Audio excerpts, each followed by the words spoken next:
She traded her last dime for a train ticket to marry a stranger, only to be left sobbing on a dusty Wyoming platform.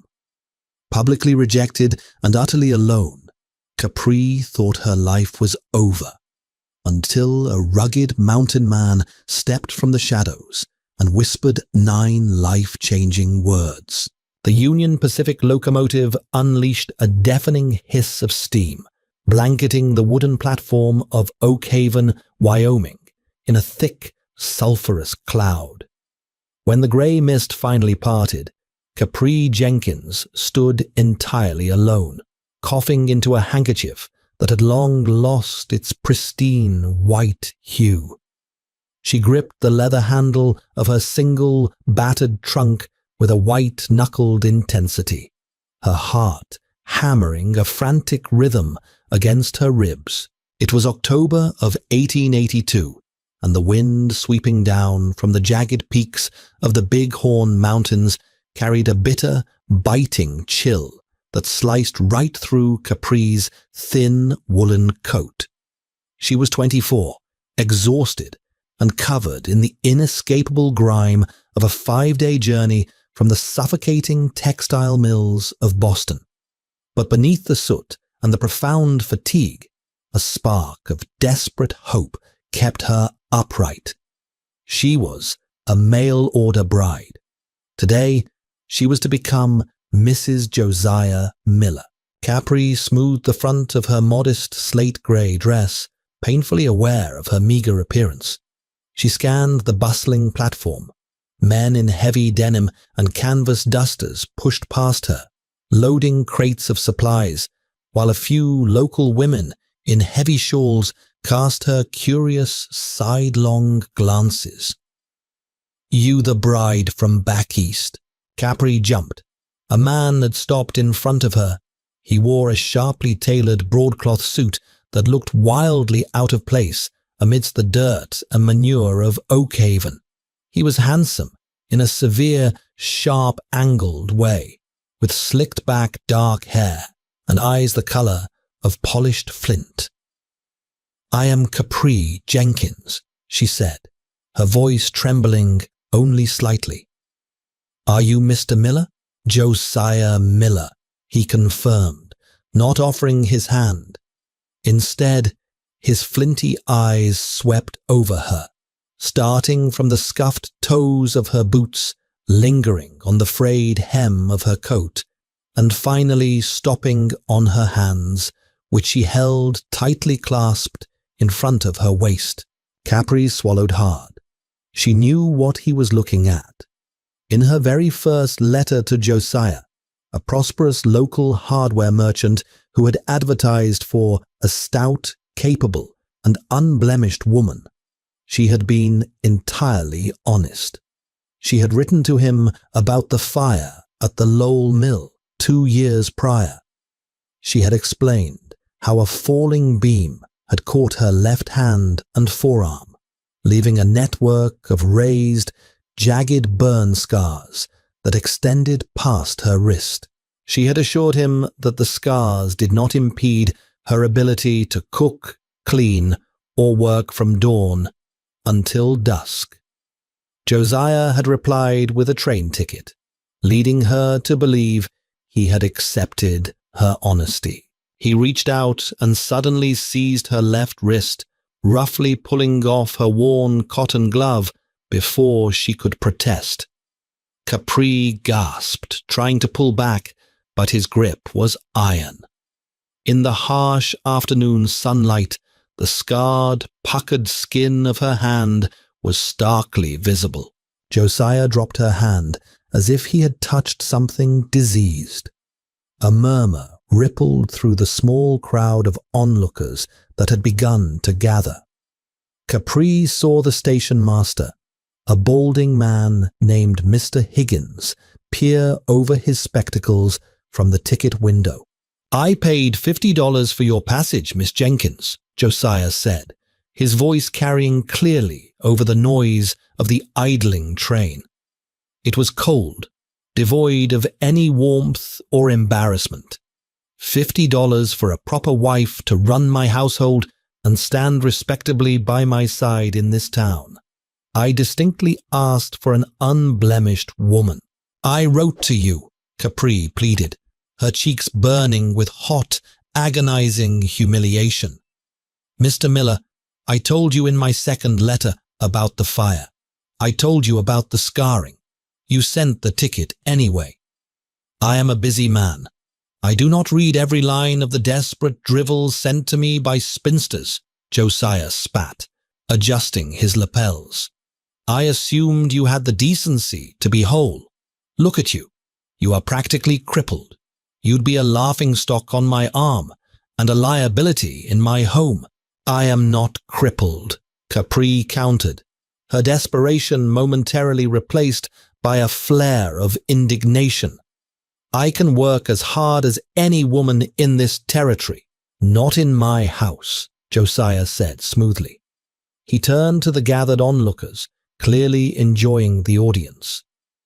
Let this be a lesson to the men of Oakhaven. Do not trust the word of a desperate city woman. He turned his back on her, signaling to a younger man leaning against a nearby post. Come along, Emmett. We have inventory to count. Leave the damaged goods at the station. Mr. Miller, please, Capri cried out, taking a step after him. I have no money. I have nowhere to go. Josiah paused, glancing over his shoulder with a sneer. That sounds like a Boston problem, Miss Jenkins, not a Wyoming one. I suggest you find a job scrubbing floors at the saloon.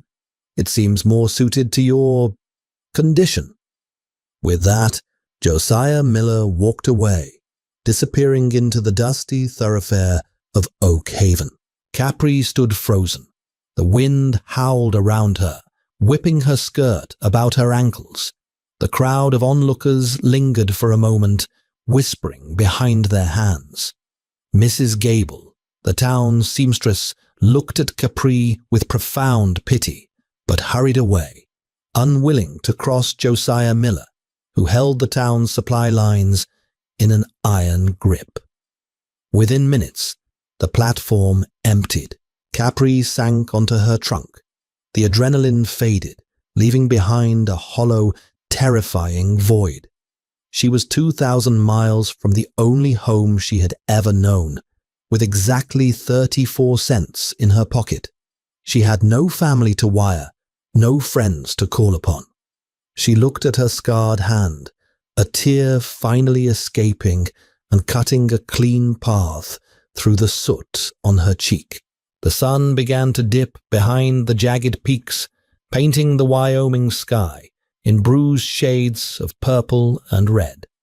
The temperature plummeted. The station master walked out, jangling a ring of heavy iron keys. I'm locking up, miss, Mr. Higgins said gruffly, though his eyes held a trace of sympathy. You can't stay on the platform. The night chill will kill you, and if it don't, the drunks from the Red Dog Saloon will make you wish it did. Where can I go? Capri asked, her voice barely a whisper. Don't rightly know, but you can't stay here. Capri nodded numbly.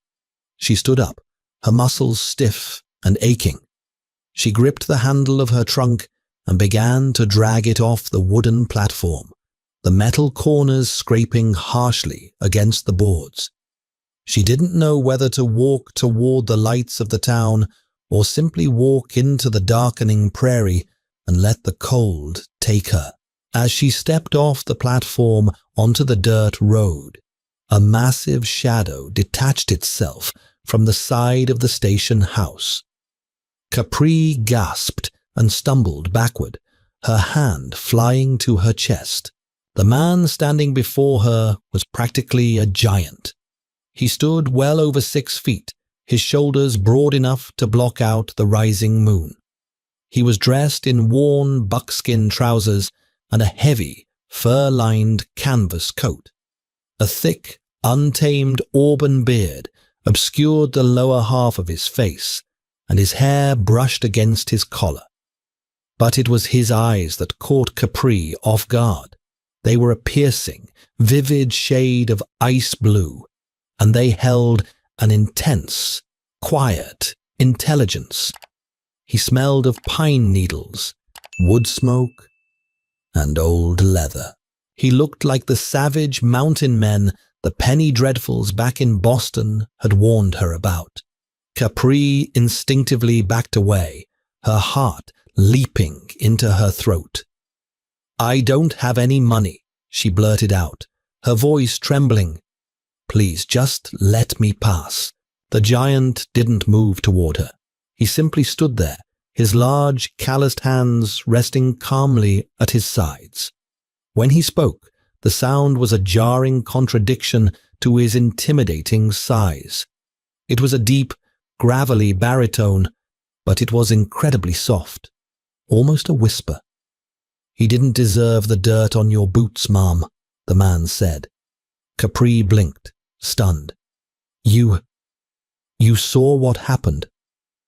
"Hard not to," the man replied gently. "Josiah Miller likes the sound of his own voice too much to keep his cruelty quiet.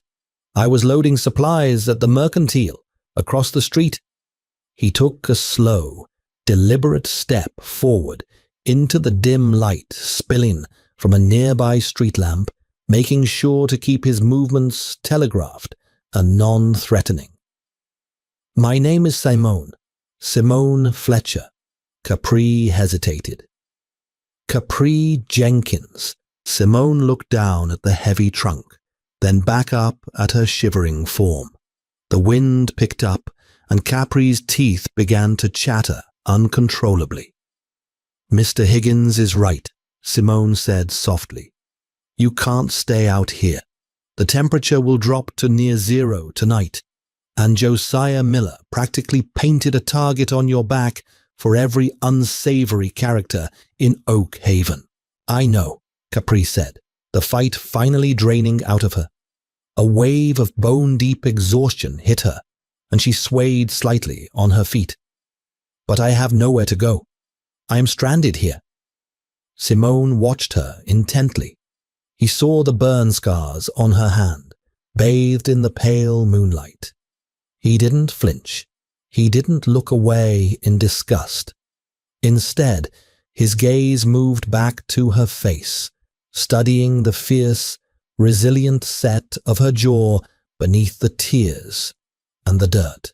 "Miss Jenkins," Simone began, his deep voice rumbling with a strange hesitation. "I live up on Bitterroot Ridge. It's a harsh place, isolated. It's a 3-hour wagon ride up a treacherous trail, and the winters are long enough to drive a person mad." Capri stared at him, unsure of where this was going. Was he trying to frighten her? Simone took a deep breath, his massive chest expanding. 10 months ago, I lost my wife, Mary, to the winter fever. She left me with a broken heart and 2 newborn twins, Caleb and Sadie. Capri's eyes softened instantly at the mention of the babies. "Oh, Mr. Fletcher, I am so terribly sorry." "I'm a trapper and a logger," Simone continued, his blue eyes pleading in a way that shattered his rugged exterior. "I can wrestle a grizzly to the ground, and I can fell a redwood, but I cannot keep 2 infants alive while trying to run my trap lines to put food on the table. The local women refuse to come up the mountain to help me. They think I'm a savage. I've been barely surviving, relying on a neighbor a mile down the ridge to look in on them when I have to hunt." He stepped a fraction closer, towering over her, yet projecting nothing but desperation. "I saw you on that platform, Miss Jenkins. I saw a man strip you of your dignity, point out your scars, and leave you for dead. And you didn't beg him. You didn't break. You stood your ground." Simone's voice dropped to a barely audible, urgent whisper. "My twins need a mother like you, someone who knows what it means to survive the fire, someone who won't break when the wind howls." Capri's breath hitched. She looked at this towering mountain of a man, seeing the profound, raw grief and panic of a father pushed to the absolute brink. Are you proposing to me, Mr. Fletcher? She asked, her mind reeling. I am proposing a partnership, Miss Jenkins, Simone corrected gently. I need someone to care for Caleb and Sadie. I need someone to keep the cabin warm and the hearth lit. In exchange, I offer you protection. I offer you a roof over your head, food in your belly, and a place where no one will ever look at your hands and judge your worth. I swear on my life, you will be safe with me. Capri looked back toward the dark, menacing streets of Oakhaven. She heard the raucous, drunken laughter spilling from the distant saloon. She had 34 cents. She had a ruined reputation thanks to Josiah Miller. She was a lamb in a town of wolves. Then she looked up at Simone Fletcher. He was a stranger, rough and wild, from the treacherous peaks. It was an insane proposition. It was dangerous. But looking into his clear blue eyes, Capri didn't see a predator. She saw a lifeline. I don't know anything about raising twins, Capri admitted, her voice shaking. I don't know much about it either. Simone offered a small, crooked half-smile that suddenly made him look devastatingly handsome beneath the beard. We can figure it out together. Capri took a deep breath, the freezing Wyoming air filling her lungs. She looked down at her scarred hand, then reached out and placed it firmly in Simone's massive, calloused palm. Then let us go home, Mr. Fletcher, she said. Simone's eyes flared with immense relief. Without a word, he hoisted her heavy trunk onto his shoulder as easily as if it were a sack of feathers. He led her toward the edge of town, where a sturdy wooden wagon hitched to two massive draft horses waited in the shadows. As Simone helped her up onto the wooden bench and covered her lap with a thick buffalo robe, Capri looked back at the train station one last time. She had come to Wyoming to marry a merchant and live a comfortable, respectable town life. Instead, as Simone snapped the reins and the horses lunged forward into the pitch-black, imposing silhouette of the mountains, Capri realized her true survival in the Wild West had only just begun. The journey up the mountain was a grueling, bone-rattling ascent into the very heart of the Wyoming wilderness. The wagon wheels protested against the frozen ruts of the trail, and the temperature dropped so sharply that Capri felt her breath turning to ice in her throat. When Simone finally hauled back on the reins, bringing the massive draft horses to a halt, the moon was high, casting a spectral silver glow over a sturdy, rough-hewn log cabin nestled amidst a fortress of towering, snow-dusted pines. Inside, the cabin was freezing and cloaked in shadows, smelling of stale wood smoke and desperate neglect. The immediate piercing sound of two infants wailing shattered the heavy silence. Simone hurriedly lit a kerosene lantern, his large hands shaking slightly as he illuminated the space. The cabin was a single, large room with a loft dominated by a massive stone fireplace that had gone stone cold. In the corner, two crude wooden cribs held the source of the frantic crying. I was gone too long, Simone muttered, panic lacing his deep voice. He moved toward the cribs, looking entirely helpless. The neighbor must have left before sundown. Capri didn't hesitate. She threw off the heavy buffalo robe, ignoring the biting cold and the dull ache in her scarred left hand. She rushed to the nearest crib, scooping up a tiny, red-faced infant, tightly swaddled in a scratchy wool blanket. "Start the fire, Mr. Fletcher," Capri ordered, her voice surprisingly steady, a sharp contrast to the trembling woman on the train platform. "Boil water, now." Simone blinked, then spurred into action, his massive frame moving with shocking speed as he fed kindling into the hearth. Capri moved to the second crib, expertly balancing the first baby against her hip as she lifted the second. She sat in a worn rocking chair near the warming hearth, humming a low, steady lullaby she remembered from her own childhood.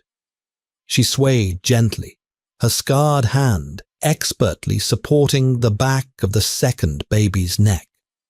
Within 10 minutes, the frantic wailing subsided into exhausted hiccups, and then, mercifully, quiet sleep. Simone turned from the roaring fire, a tin pot of water in his hand, and stopped dead in his tracks.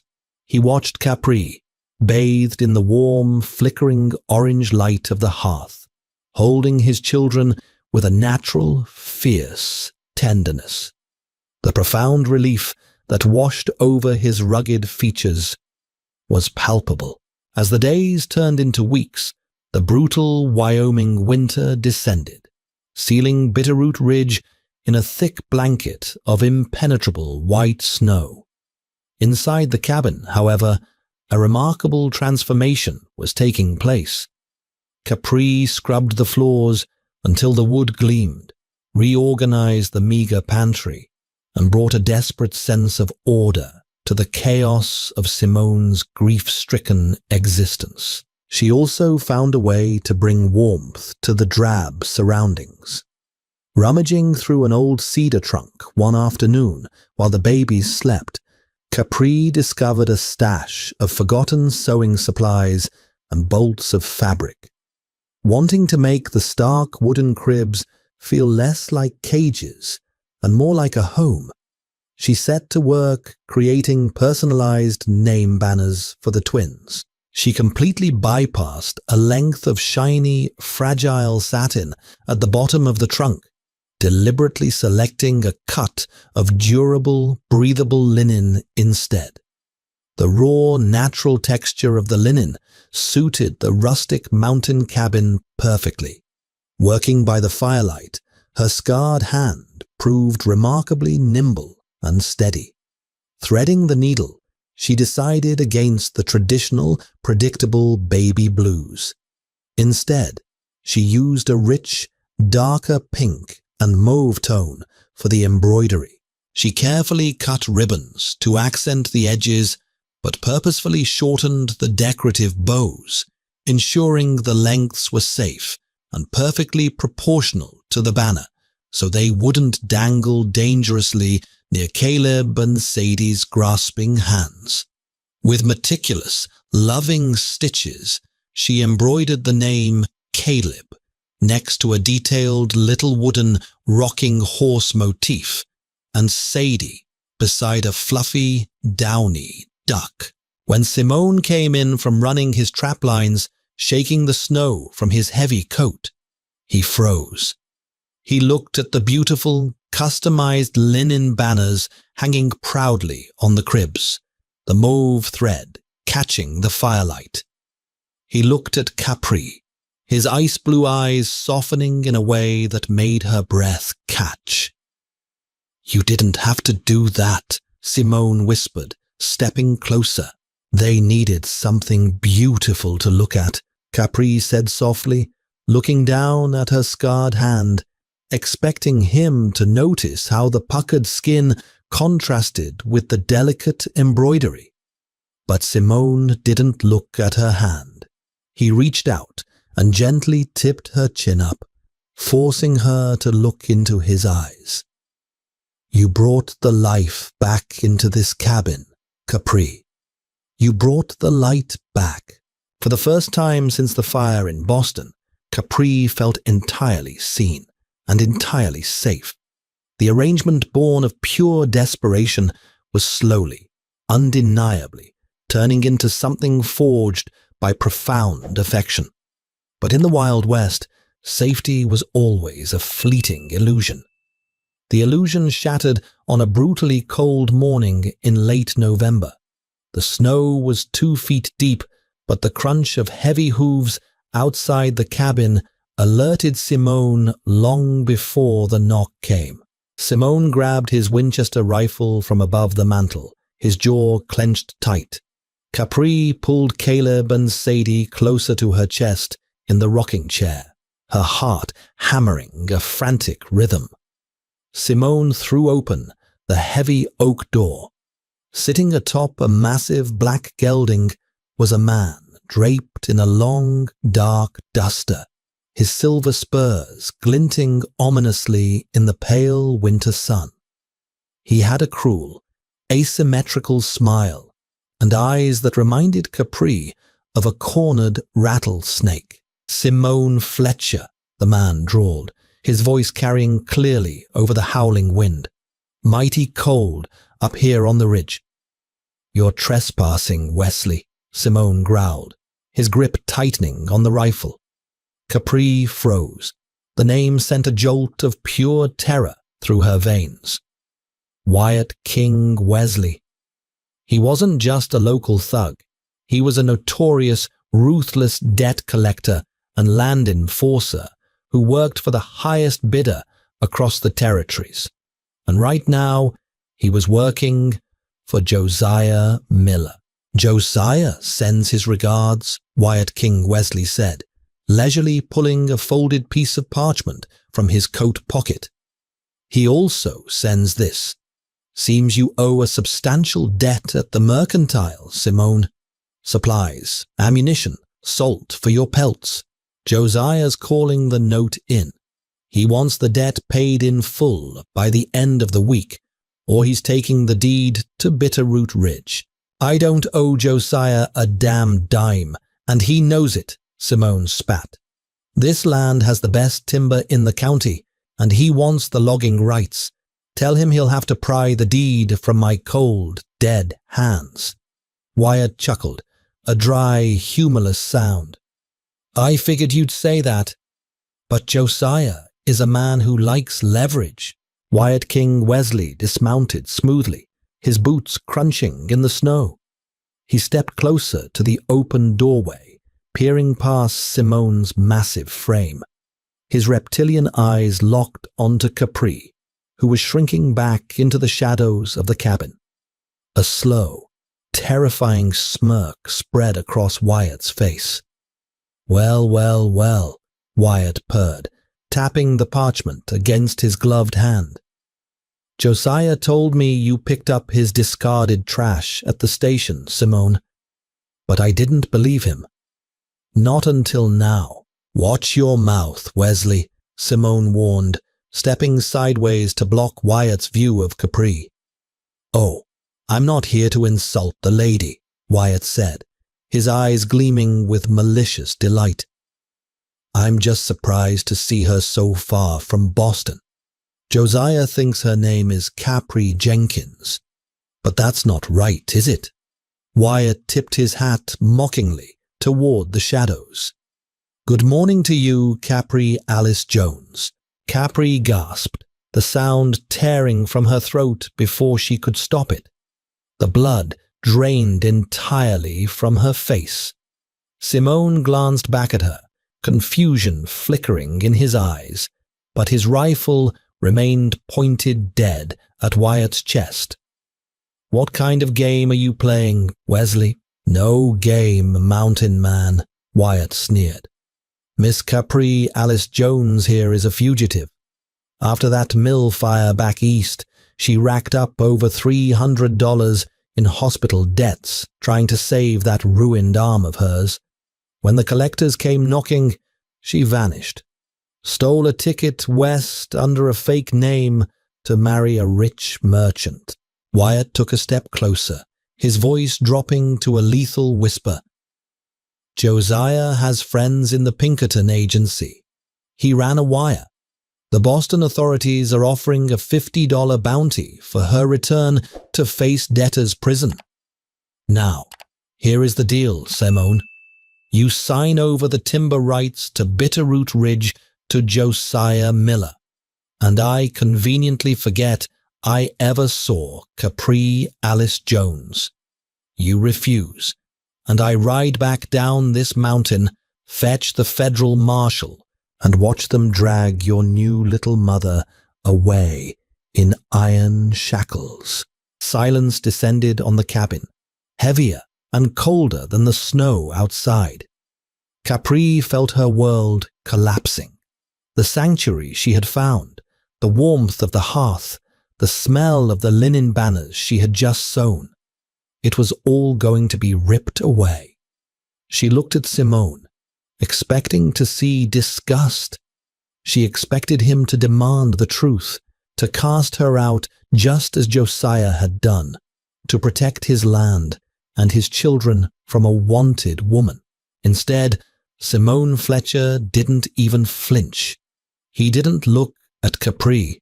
He stared dead into Wyatt King Wesley's eyes and cocked the hammer of the Winchester with a sharp, deafening click. "You have exactly 5 seconds to get off my property, Wesley," Simone whispered, his voice vibrating with a terrifying, primal rage. "Before I put a bullet so deep in your chest, the devil himself won't be able to dig it out." Wyatt King Wesley did not utter another word. He recognized the cold, dead certainty in Simone Fletcher's ice-blue eyes. The enforcer slowly raised his gloved hands in a mocking gesture of surrender, backed away from the porch, and swung his long frame onto his black gelding. He tipped his hat to Capri one last time, a sinister promise in his reptilian gaze, before spurring his horse down the snowy trail.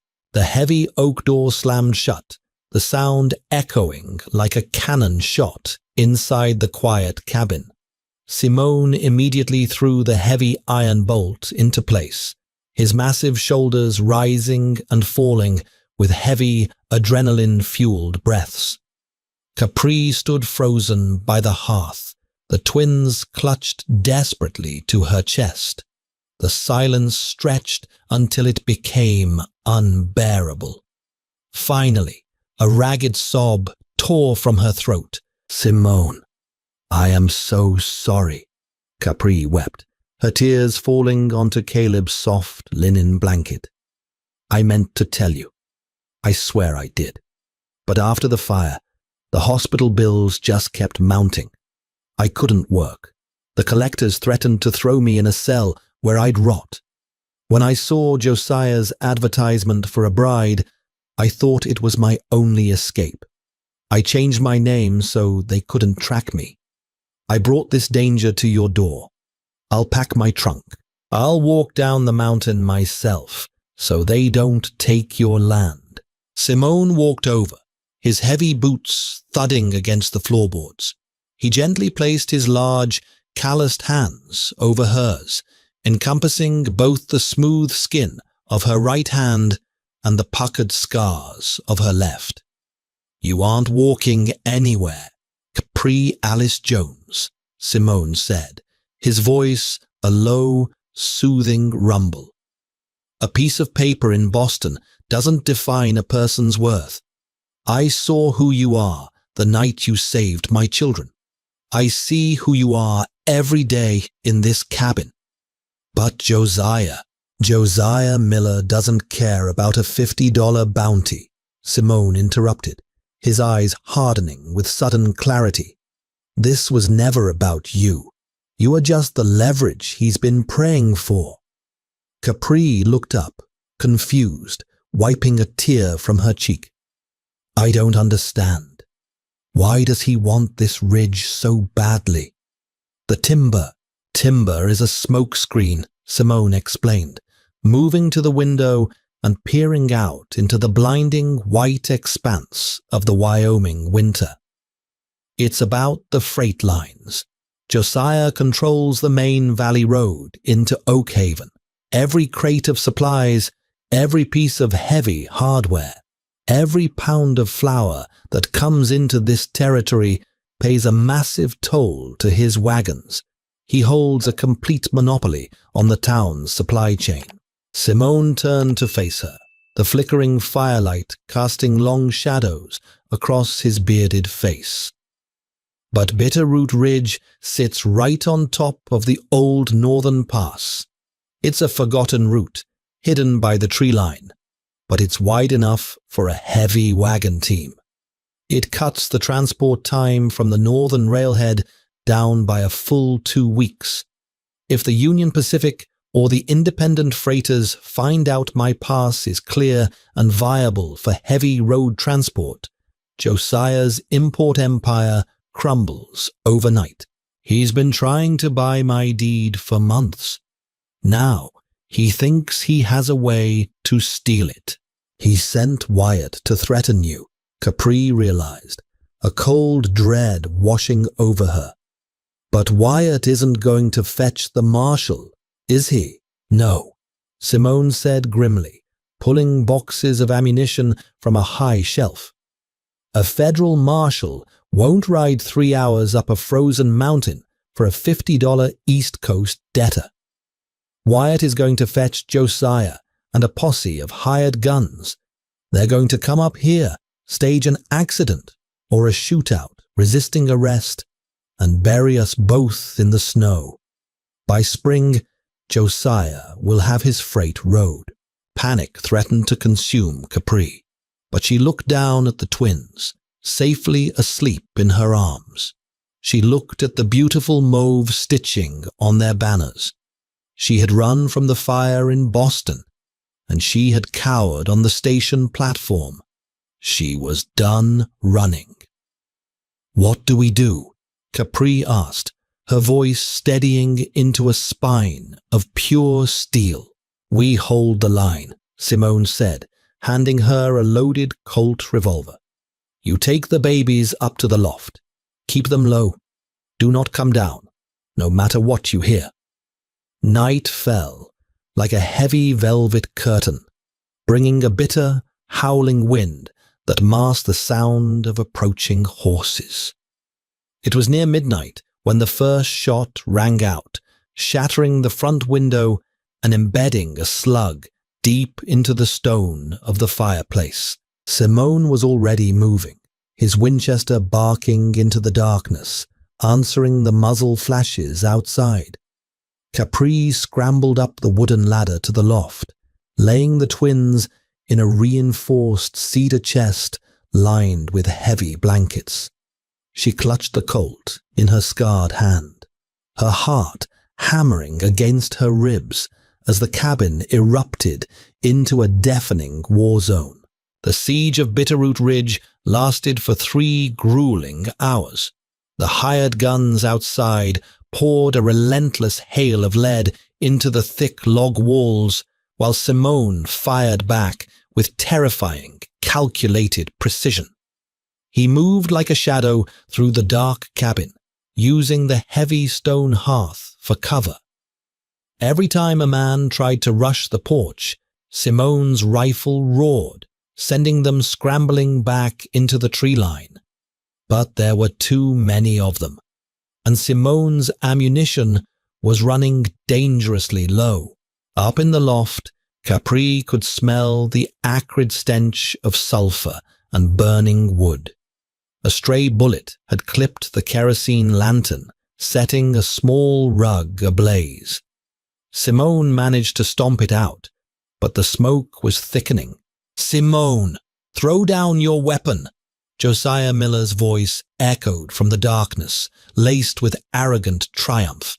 He was standing safely behind the thick trunk of a ponderosa pine, letting his paid thugs do the dying. "The woman is a wanted fugitive. Turn her over, sign the deed, and I'll let you ride away with your brats." Simone didn't answer. He smoothly ejected a spent shell casing, his jaw tight. He only had 4 rounds left. Capri peered over the edge of the loft. She saw the grim reality of their situation. Simone was a mountain of a man, but he couldn't hold off an army forever. If they breached the heavy oak door, it would be a slaughter. They needed a miracle, or they needed to outsmart the merchant. An idea, wild and desperate, ignited in Capri's mind. Josiah was a man of commerce, a man obsessed with contracts, leverage, and logistics. Simone, Capri hissed, climbing halfway down the ladder. Cover the door. Trust me. Before Simone could stop her, Capri grabbed a heavy iron drop bar, a massive piece of hardware Simone had forged himself, and slid it securely into the brackets across the front door, reinforcing it against a battering ram. Then, ignoring Simone's frantic protests, she moved to the shattered window. She didn't point the gun. Instead, she stood just out of the direct line of sight and projected her voice into the freezing wind. Josiah Miller, Capri screamed over the howling gale. You are too late. The gunfire outside paused for a fraction of a second. Are you ready to surrender, Miss Jones? Josiah called back, a cruel sneer evident in his tone. The bounty is still $50, dead or alive. I don't care about the bounty, and neither do you, Capri shouted, gripping the windowsill. You care about the Northern Pass. You care about the freight road.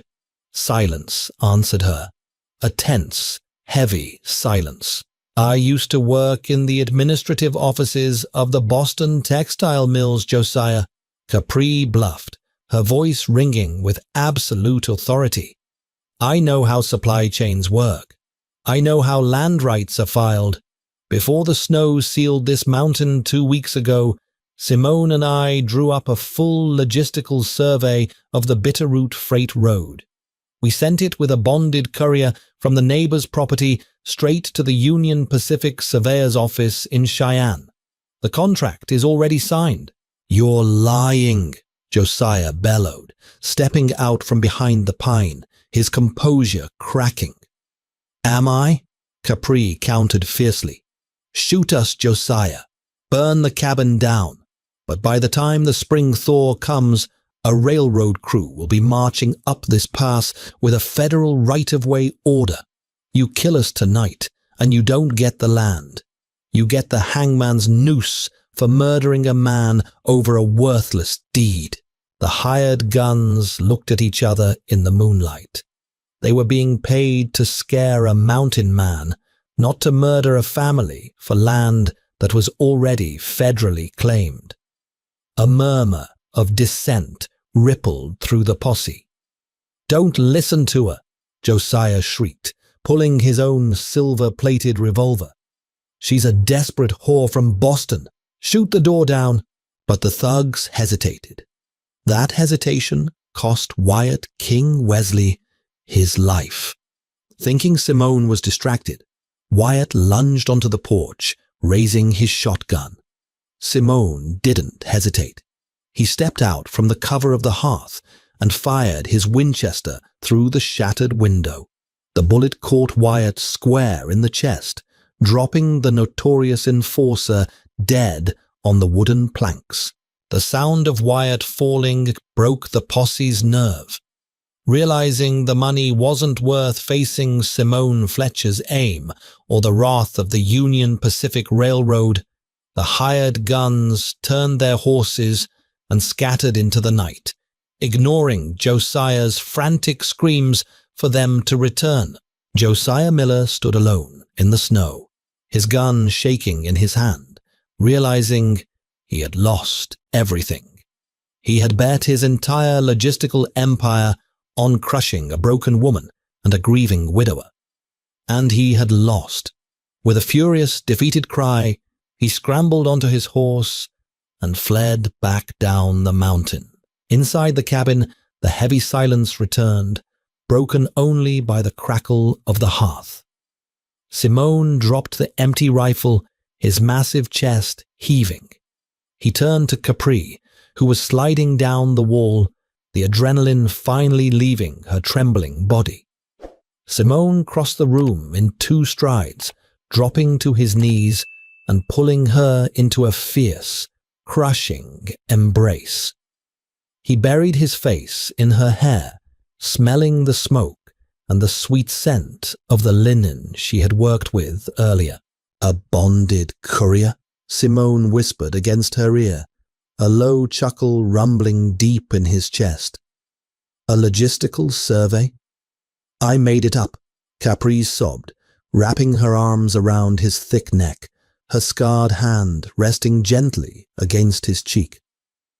"I just needed him to think his monopoly was already broken." Simone pulled back, framing her face with his large hands. He looked into her eyes, blazing with a profound, unbreakable love. "Capri Alice Jones, tomorrow morning we are riding down to Oak Haven. We are finding the circuit judge, and you are going to become Capri Fletcher. And then we are going to actually send a letter to the Union Pacific." Capri smiled through her tears, the warmth of the fire finally chasing the chill from her bones. Josiah Miller was arrested 2 days later by the territorial marshal, not for the shootout, but because Simone carried the dead body of Wyatt King Wesley into town and laid out the entire extortion plot to the local magistrate.